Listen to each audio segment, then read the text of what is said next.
has sired 4 children. Yet as a king, he remains impotent. In an attempt to demonstrate leadership, Louis dabbles in financial reforms. But his misguided interfering burdens the poor with heavy taxes, while the nobility pay hardly at all. With the economy in ruins and the people restless, it seems as if even the heavens are angry, smiting France with the most bitterly cold winter in 90 years. If ever God intervened to make a situation worse, the summer of 1788 and the spring of 1789 is a moment when that happens. By the summer of 1788, you already have a burgeoning political crisis, and it's developing against a background of very serious food shortage. For the people of France in the 18th century, flour is the essence of life itself. Bread, the measure of existence. Most ordinary people in France ate at least 2 pounds a day of bread. Bread was all important. Its price was immediately felt by everyone. If the price doubled, you were in big trouble.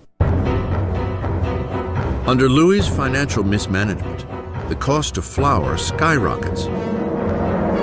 Sparse food supplies are hoarded. And the cost of a loaf of bread soon equals a month's earnings.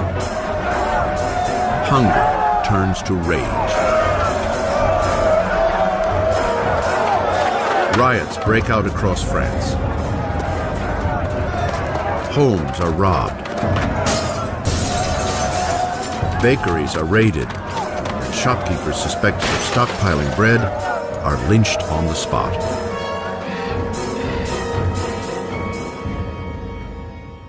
With the economy in shambles, the banks force Louis to hire a finance minister, Jacques Necker. An enlightened thinker, Necker is popular with the people in a way that Louis can only envy. Jacques Necker was undoubtedly the most popular minister throughout the spring of '89 because he's taken the line publicly in his writings that the government's duty is to make sure that there is enough bread and grain for everybody. The nation in fiscal crisis, Necker urges Louis to call a meeting of the traditional representative body of the kingdom, the Estates General. It is the first time the representatives have been called together in 175 years. France was politically organized in something called the estates. The first estate was the clergy, the second estate was the nobility, and the third estate was everyone else. And by contemporary reckoning, the first 2 estates occupied 3% of the population, and the third estate 97% of the population. A lot of people felt it was very unfair for this third estate, which was most of the population, to only have 1/3 of the deputies.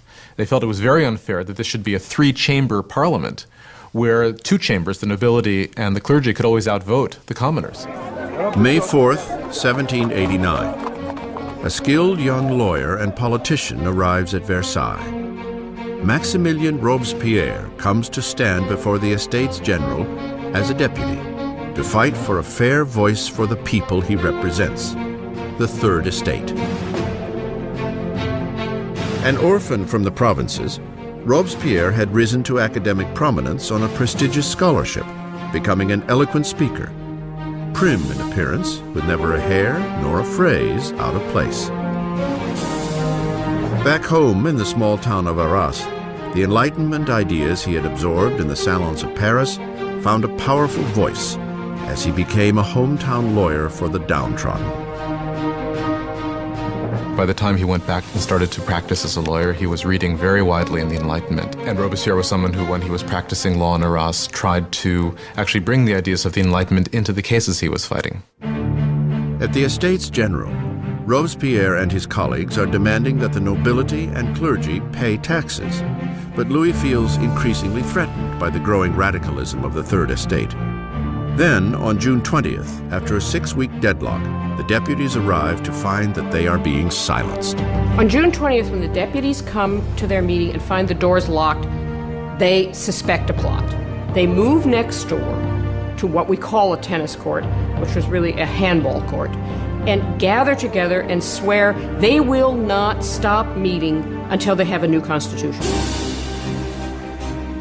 the deputies declare themselves a new National Assembly, the true representatives of the people of France. The tennis court oath is one of these great symbolic moments in the history of the French Revolution. You had these people assembled in this great open space of the tennis court, raising their arms in this sort of quasi-Roman salute. And for the National Assembly, this was a moment when they realized something of their power and their dignity and saw that they really could defy France's king. In one revolutionary stand of defiance, the National Assembly is born. It will be a communion of voices from around the country, a parliamentary body enacting the people's will. But wresting power from the king would not be so easy as signing a simple proclamation. All of these early victories that take place at Versailles are largely paper victories, and they have no teeth to back them up. And the fear that happens, that takes over the deputies at Versailles as we approach mid-July, is that the king is gathering his forces to disperse them, to overthrow them. By early July, 30,000 of the king's troops are taking positions around Paris. To defend themselves, the people form a new National Guard. Rioters raid Paris's armories and make away with over 28,000 muskets. The only thing missing is gunpowder, and the people know just where to get it. In the center of Paris, there looms a massive stone dungeon, notorious as a symbol of feudal rule, the Bastille. The prison houses the city's stores of gunpowder and is legendary as a den of torture and unspeakable deaths. The Bastille had been the great symbol of royal despotism, the great symbol of the kings of France running beyond the just limits of their own power, a symbol of horror for the people of France. Amidst the rioting, there is a stunning outrage. Louis fires his finance minister, the people's beloved Jacques Necker, seen as too sympathetic to the masses. Hours after Necker is fired, word reaches Paris that their man on the inside has been ousted. There is nothing left but revolt. On July 14th, crowds band together identifying themselves with a small cockade, red and blue for the colors of Paris, separated by white, the color of the House of Bourbon. The tricolore is born. From the feverish crowd, a voice cries out, "To the Bastille!"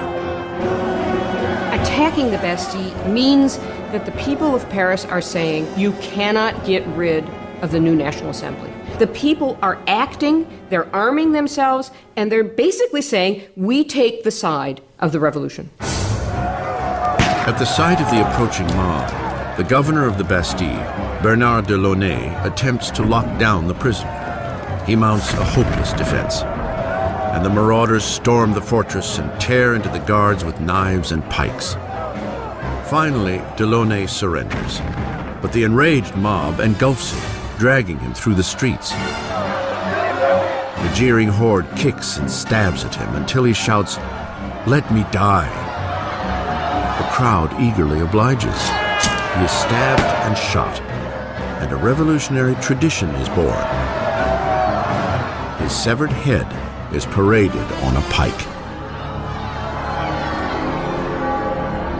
The deputies in the National Assembly do not immediately condemn this act of violence. In fact, they accept it. And it was this acceptance of popular violence that, in some people's view, created a pattern that was to have catastrophic consequences for the unfolding of the revolution.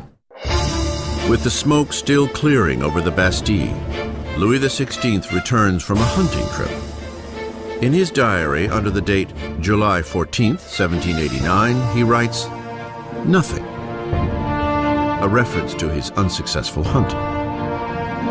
An aide interrupts and breaks the news of the riots and the fall of the Bastille. Louis XVI asks, "Is it a revolt?" "No, sire," he replies. "It is a revolution."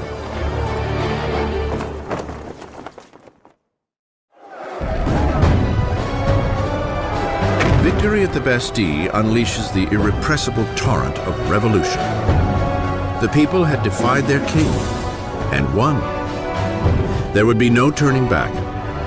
As a symbol of the defeat of tyranny, the people, men, women, and children, dig in with bare hands and tear the Bastille apart, brick by feudal brick.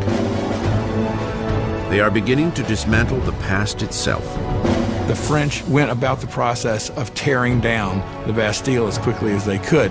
In the absence of powerful explosives, this was done very painstakingly, but with a tremendous amount of vigor. And the bricks were given away, sold as emblems of the demolition of despotism. The energy of the streets invigorates the National Assembly. A charter is penned within days called the Declaration of the Rights of Man. Under this daring new document, archaic class distinctions are to be abolished and all men considered truly equal. The Declaration of the Rights of Man was a declaration promulgated by the National Assembly, which said in its text that the sovereignty belongs to the people, belongs to the nation. The king is nowhere mentioned in this document. Therefore, by issuing this document, the Assembly was effectively seizing power for itself.